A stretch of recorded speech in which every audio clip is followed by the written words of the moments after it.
In this video, I'm going to be constructing a 95% confidence interval given a sample standard deviation. So we're told that there's a company that manufactures artificial sapphires, and in one trial run, 37 sapphires are produced. And so I know that n is equal to 37. The distribution of weights is mound-shaped and symmetric, so that means everything is normal. The mean weight for these 37 gems is 6.75 carats. So I know that x bar is equal to 6.75. And the standard deviation is 0.33 carats. And so I know that s is equal to 0.33. And so keep in mind here, we're not going to be able to find z-scores because we don't have sigma, which means we can't use normal CDF, we can't use any of those functions. But instead, we can use the t-distribution. And so I'm going to need to find a critical value from the t-distribution that corresponds to a 95% confidence level. On the t-table that I'm using, I don't have the degrees of freedom equal to 36, but I do have degrees of freedom of 35. And so when I use degrees of freedom of 35 and a confidence level of 0.95, I find a critical value of t sub c equaling 2.030.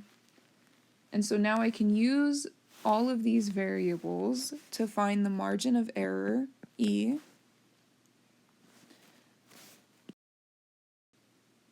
where E is equal to t sub c times s over the square root of n.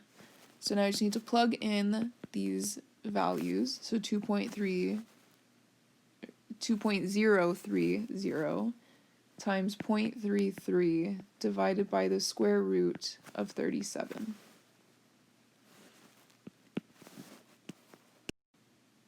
Which is equal to 0.1101.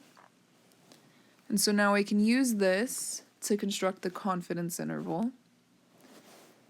The confidence interval is going to be given by x bar minus e and x bar plus e. And so here, x bar minus e is going to equal 6.75 minus 0.1101. X bar plus e is 6.75 plus 0.1101. And so our confidence interval is 6.6399 to 6.8601. If I wanted to interpret this, which I should every time I construct a confidence interval, I would have that we are 95% confident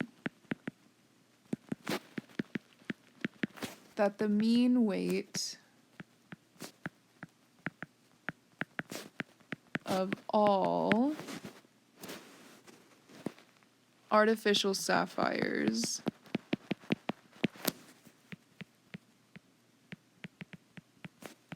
is between 6.64 and 6.86 carats.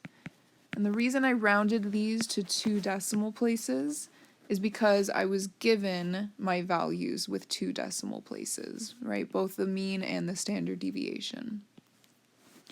Also keep in mind that I included the units in my interpretation, which is very important.